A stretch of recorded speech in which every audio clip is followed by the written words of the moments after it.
I'm Kimberly C. Paul. As I travel throughout each state, I realize that death is just a moment. It is how we live until that moment that matters. Finding connection with friends, family, and complete strangers. Journey with me. This is the Live Well, Die Well Tour.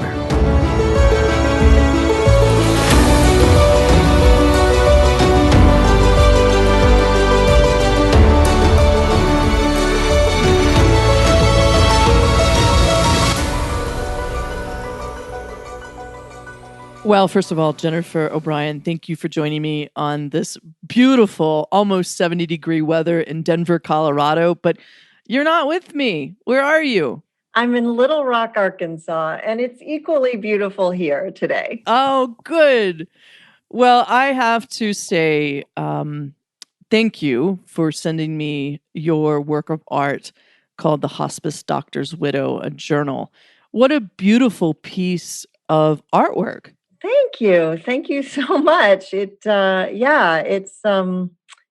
was just really an art journal that I kept, and it turned into something. So yeah. It turned into something very beautiful. It's really interesting when I start these conversations about how we all became a part of this field that I love, called end of life or hospice or palliative or death doula movement. Mm-hmm. And I would be remiss if we didn't talk about the gentleman, your husband, Bob, that brought you to this field. So can you tell me a little bit about him? I would love to tell you about him. So he was very hardworking. He had been a plastic and reconstructive surgeon for 33 years, and because of a neck injury and not being able to operate anymore, he without pain, he decided to retrain in hospice and palliative care. And I met him shortly after the training in his first couple of years of hospice and palliative care. That's when I met him, and he just was the consummate physician. I mean, he just loved being a doctor, and he was really, really good at it. And he was the kind of doctor that even when he'd get a call on the weekend, it would be, okay, how can I help? How can I get you through the weekend kind of thing, instead of, well, that's not really my specialty, which some doctors do. He had a great sense of humor, and he was cute too.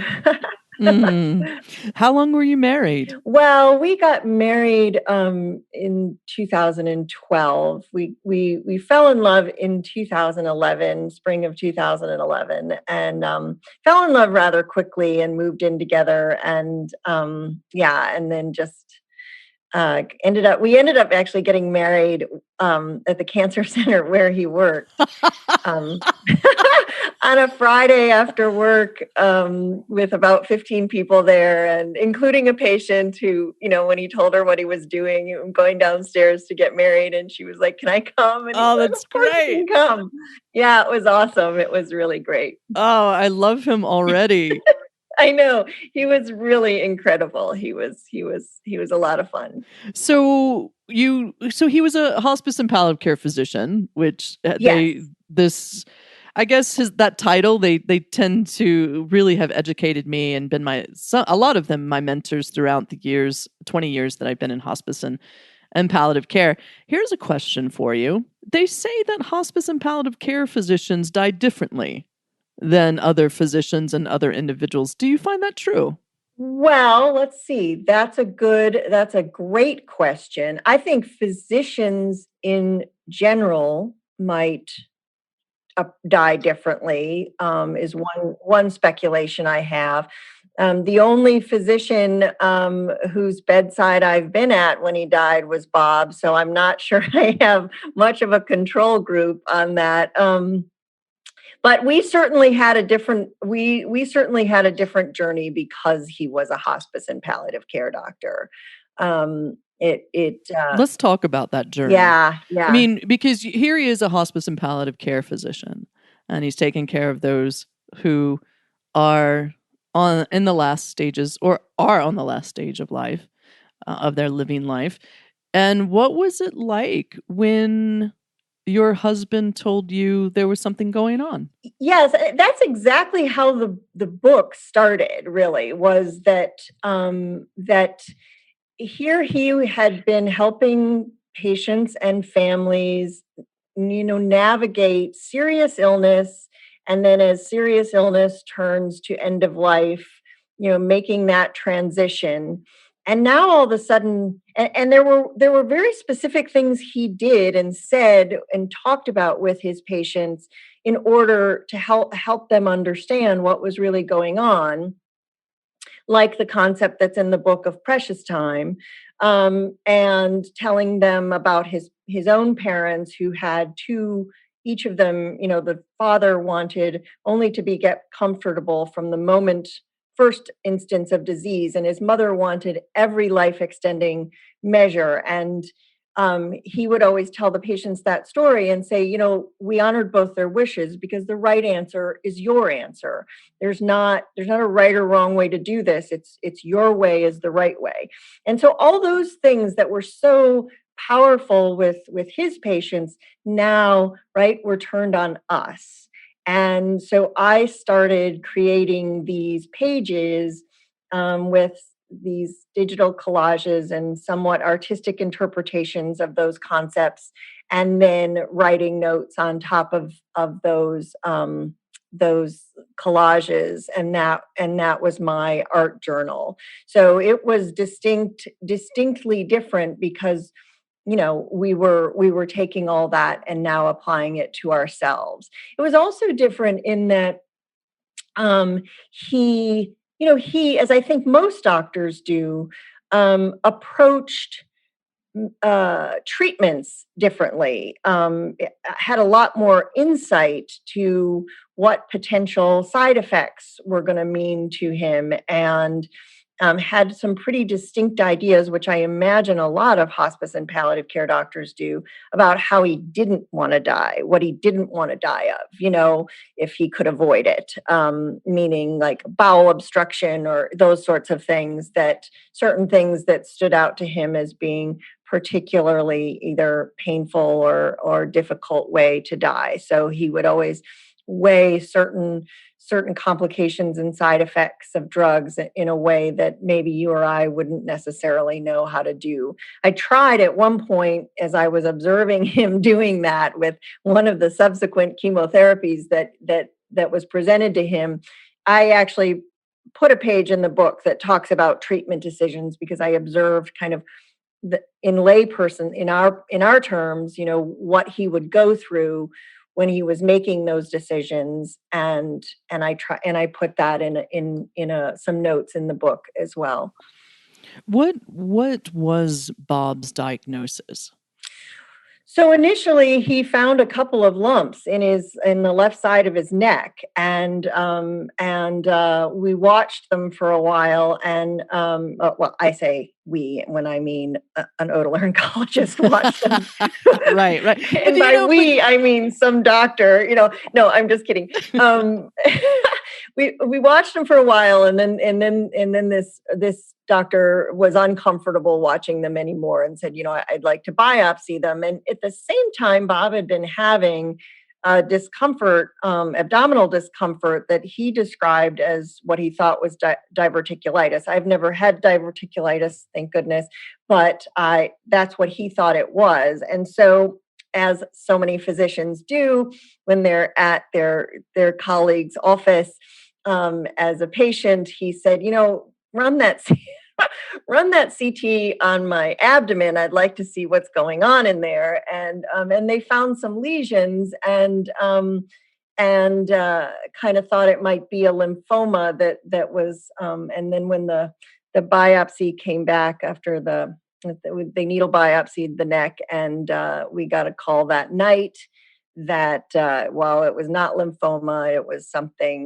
definitely a stage 4, and it was something they weren't exactly sure what it was. And it turned out it was a renal cell carcinoma.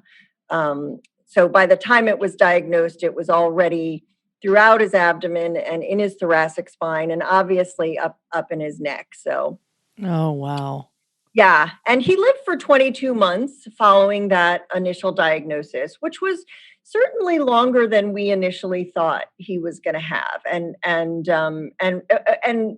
you know, that was wonderful to have more time than we thought. Well, what was the conversation between I'm fourth stage. Here you are in love with this. I mean, you guys are a sexy couple. I mean, I have to admit. I mean, you guys are a sexy couple. I mean, your guys are in the book, and you're like, oh man, that's a sexy couple. But what? I mean, did your heart drop? Like, oh my god, I finally found this sexy man, and I've fallen in love, and there's this. What was going on in the conversations between you two? If you would like to share. I would. I certainly that was happening. You know, I had already lost my only sibling. When he was 13 and I was 18, he was in an accident, and my mother had died of pancreatic cancer. Not quite 20 years after my brother died. So, I knew how much it was going to hurt. I had a lot of issues with anticipatory grief because of those experiences. Interestingly, Bob, who was 18 years older than I, had never lost anyone except his parents, who were both in their 90s when they died. He had not lost anyone to death, and so he had this very professional perspective on it. Don't get me wrong; he was as devastated as I was in terms of. He used to say, I'm finally happy. Bob had suffered a lot from depression in his life and had really worked hard on therapy and, sort of getting himself together and realigning values and things like that. And then we fell in love. And so he used to say, I'm finally happy. I've finally found you, and now this is happening. And I certainly felt the same way. I think I launched a little bit more into the anticipatory grief, obviously because I was going to survive him, and I knew what that was like. So initially, it was difficult. One of the pages in the book. The note on it, the journal note on it says, we're going through two different processes. He is dying. I am surviving. And that came just about 2 weeks after we got the diagnosis.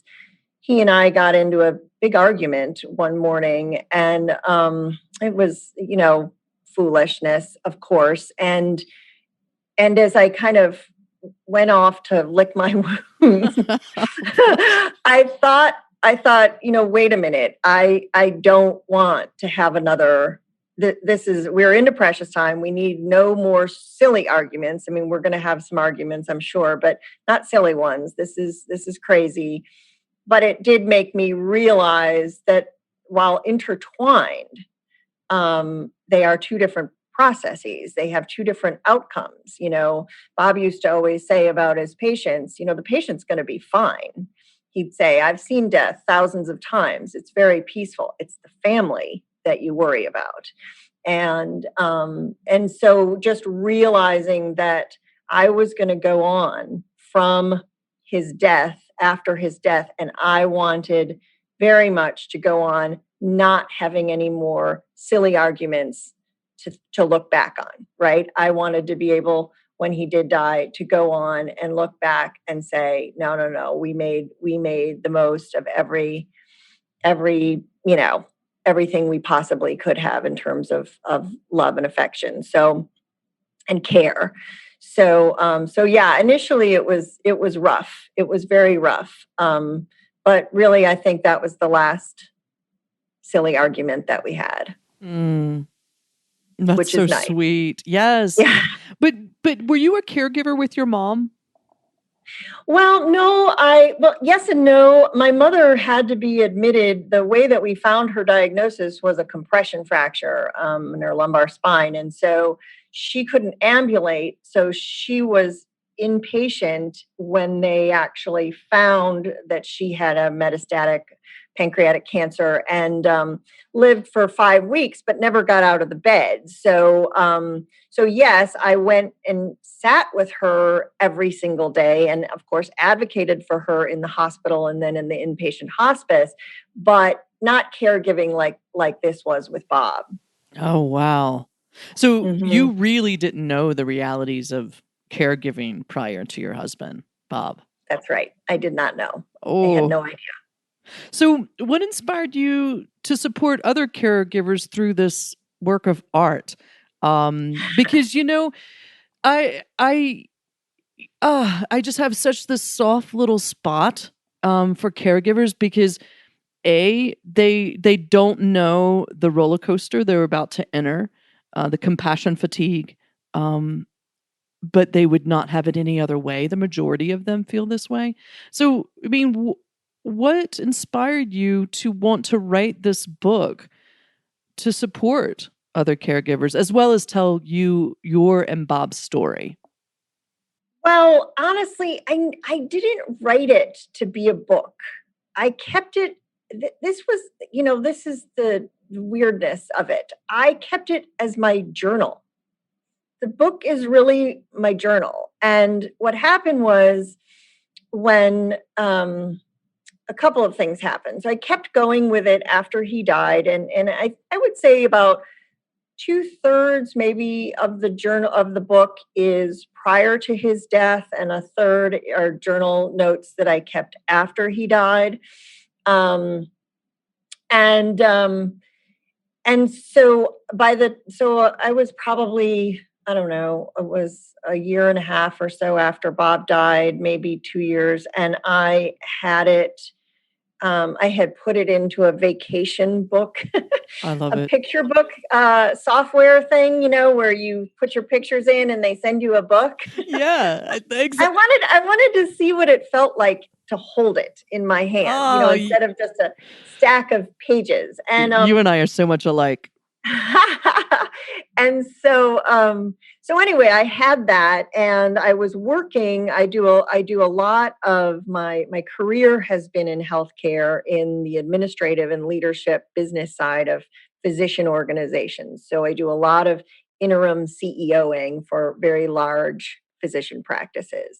And I was doing one such job for a really big practice here in Little Rock, and a neurologist that I worked with was lamenting one day that he was in the process of diagnosing 3 different patients with ALS, and listening to this, and he was just heartbroken that he was going to have to tell these patients and their spouses. And so the next day I brought in my little vacation book version of my journal, and I handed it to him, and I said, you might want to take a look at this. And he took it home, and the next day he came back and said, Jennifer, you're not getting your book back. I'm going to loan it to these patients. Oh, wow.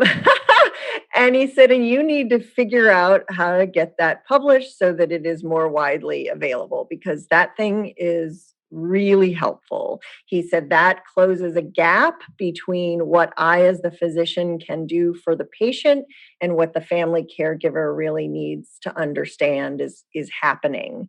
So that was a real, that was an eye opener, and I tracked it down. What did you think? Were you like, hell yeah, or are you joking? What were you feeling when he said that? I was really stunned. I mean, I knew I had handed before I made a vacation book out of it. I had a stack of pages that I had given to a good friend of mine who had just been diagnosed with a bladder cancer. And he read it and had a similar reaction. Show this to my wife. She needs to know, what she's in for.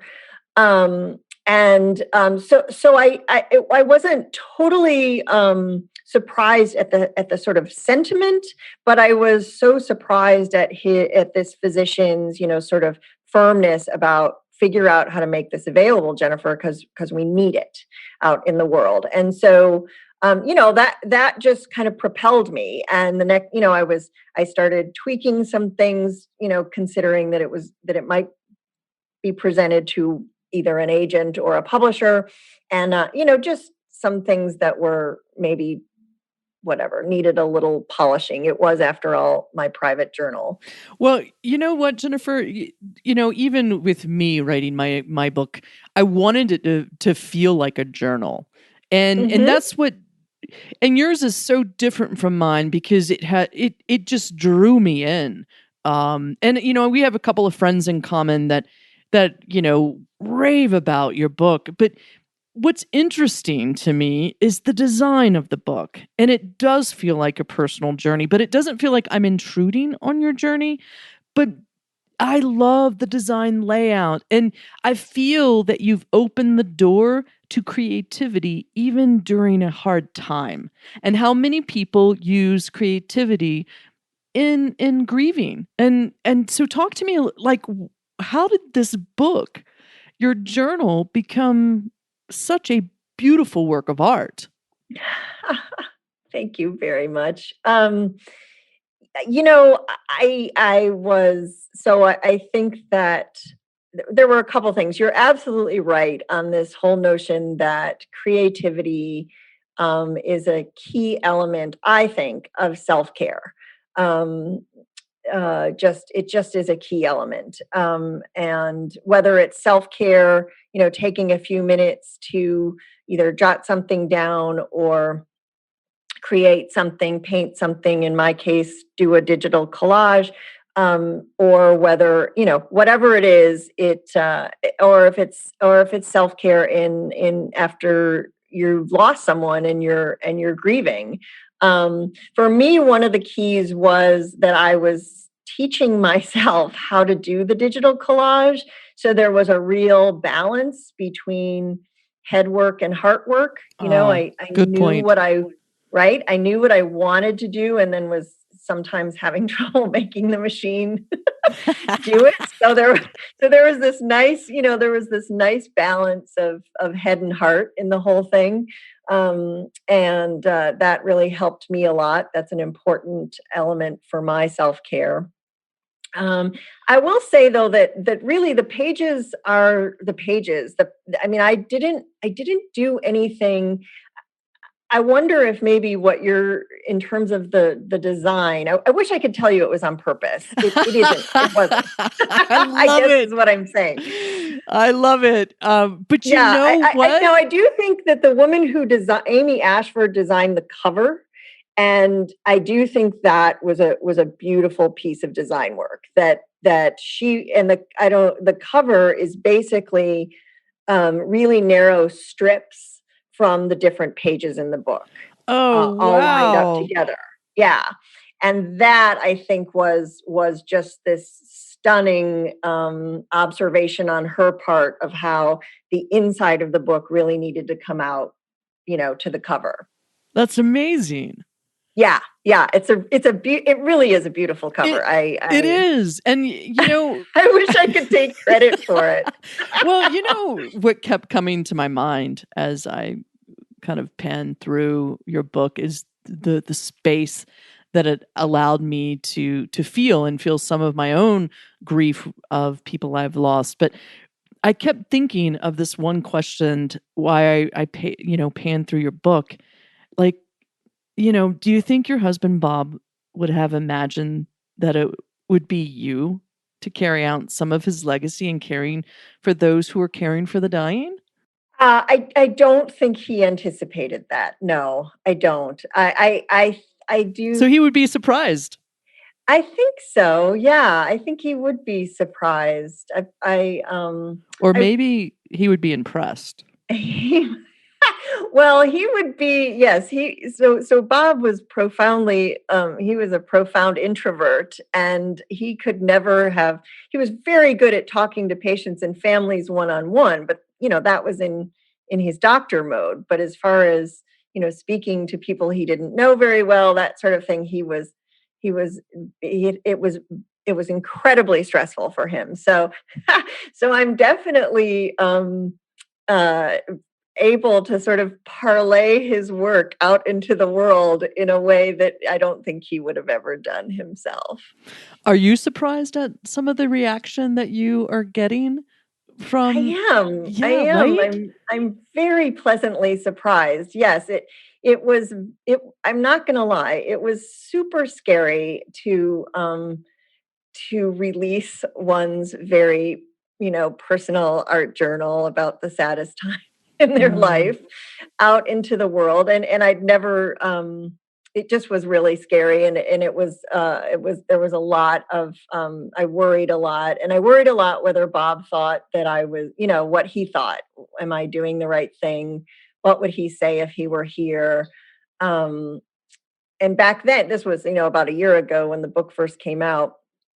I think he did not like to see me stressed, and I was so stressed at that point that I think that I think he was a little mixed about whether Jen, what are you doing? Right. Why are you putting yourself through this kind of thing? Not why are you sharing our story, because he was a big believer in sharing stories in order to help people understand that, what's happening. And so, but not too long after the book came out, it got a physician who's on faculty at Stanford. He's a clinical professor of medicine. Wrote to me and said he said, "This is a remarkable book and should be required reading for everyone facing the mortality of a loved one." And I wrote back to him, thanked him, and asked him, would he be comfortable if I quoted him on that? And he said, "Of course." And it was in that moment, that another physician who had had achieved a great deal in academic medicine, right, is saying to me, "You did good." And that to me was that moment that doctor wrote back and said, "Yes, of course you can quote me on that." His name is James Wolfe, by the way. And the moment that I got that email back from him, that was when I knew Bob was very supportive, right? Like that was a way that Bob could message me and say, "Yes, this is a good deal. You did good." The funny thing is, and I don't know if it's funny, it's just, but we're talking about Bob. And he's very much a part of my life as he continues to be a part of your life. And what I've found with my own memoir is that these people are remaining alive in my life. And I was so grateful because some of the stories were not my stories. I just was the storyteller of them. And so talk to me. I mean, don't you feel Bob is as much alive today through your book, and he's still teaching tons and tons of people, myself being included, through your journal? I really do. And that was probably the thing that drove me. Those were the two things, the idea that the journal would help other caregivers and patients, but especially caregivers, and the idea that I would be able to continue to spread Bob's wisdom. Those were the two compelling things. Those were the two things that said, "Okay, yeah, I got to keep going." Even the days where I was like, "What am I doing? Why am I doing this?" I love it. Yeah. And I chuckle because it didn't stop you. And I hear my own voice in saying those things with myself through my own journey. And because it is fear. It's vulnerable. I mean, I was at a dinner party and someone's telling me about my life, and I'm like, "How did you know that?" She goes, "It's in your book." I'm like, "Oh, it is?" I'm like, and you do spread some very vulnerable things out there. But what I see your book doing by doing that is it gives other caregivers permission to express and feel what they're feeling. And I think that's so vital, this permission that we're supposed to be strong people all the way through. I think that your book, your work of art, does provide some permission to be human again. Yeah. Yeah. What is the biggest lesson you learned as a caregiver at the bedside of Bob? Oh, the biggest, well, first of all, I was sort of surprised that I could do it. I never really saw myself as I'm not a clinical person, and that I did it. But I think the biggest thing, was balancing that notion of or the reality rather, that it's exhausting, and it is painful, like emotionally painful, and it is and it's hard. I mean, it is such hard work. uh there's a page in the book that talks about just sort of all the things that you do as a caregiver, you know changing the sheets in the middle of the night, and because of night sweats, and wrapping swollen legs, and all that sort of stuff. And then when you think in the moment you think, oh my God, I can't do this anymore, you realize what happens when you're no longer doing it. You've lost the person, and so it's just a hard balance to achieve, that you lean into loving and caring, knowing full well that at the end of it, the person you're loving and caring for will die, and you'll go on. That's the balance, I think, that is the great plight of all caregivers, and the one thing I wish that people would talk about a little bit more, so that it isn't stunning, at the end.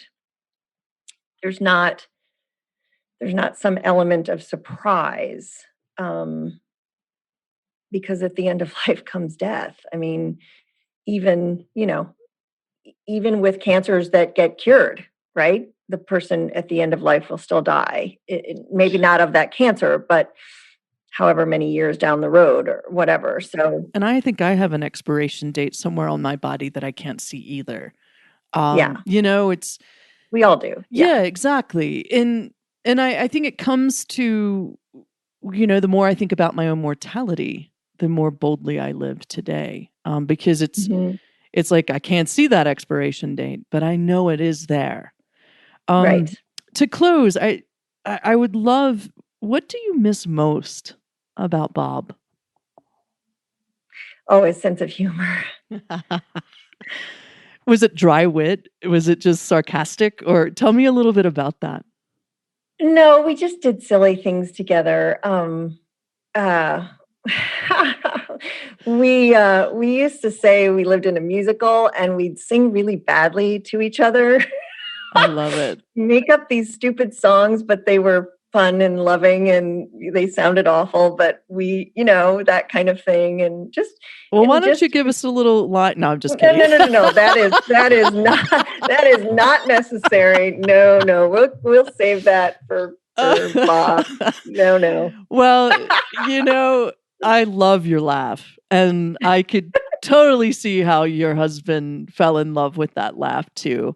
Wow, tell my listeners and tell everyone, where can we get our hands on this book or this work of art, this journal? Yeah, so you can visit. I mean, you can get the book on all the major book outlets like Amazon and BarnesandNoble.com. Um, you certainly could ask for it in your local bookstore, and they can order it, because it's widely available in the Ingram catalog. So that's it. My website is hospicedoctorswidow.com, and there are links to the directly to the publisher to purchase it from them, or the other basic, national outlets. There's also a link on my website. There's a page on the website. I think it's called Art, And so there's two things on that page I'd like to point out. One is that there's a link to a gallery where you can actually purchase prints from the book and other art that I've done. They don't have the journal notes on the book. It's just the art. Sign me up. Will you sign it for me? Sign the print? The print. If I order it. Oh, cool. I'm totally in. I will sign anything for you. That is my pleasure. But the other thing that's on that same page of my website is a complimentary art journaling prompt. It's a set of 5 art journaling prompts that people have had a really fun time with, kind of getting their own, getting their own notions of what their art journals look like. So that's a pretty fun little freebie to download. I love it. Thank you so much for being my teacher today. I've just learned so much. I think Bob has even expanded my heart a little bit. It's so beautiful to celebrate you guys' love and this work of art that you've delivered, and thank you for underlying how creativity helped you grieve one of the greatest loves of your life. It's so beautiful. And I think, and I have this little gut feeling, Jennifer, that this between us is a beautiful friendship. I feel like I'm going to know you the rest of my life. And, absolutely. And I just feel we're going to be doing multiple things, especially when we can come back to face. And I look forward to that. But today, as I kind of grab my breath, thanks for sharing your story, but thanks for sharing Bob with me today. It's my pleasure. It's my pleasure. Thanks for joining us today. And remember, you're the designer. This podcast is produced by Jason Andre with 7 Season Films. If you're interested in telling your story via podcast, look him up.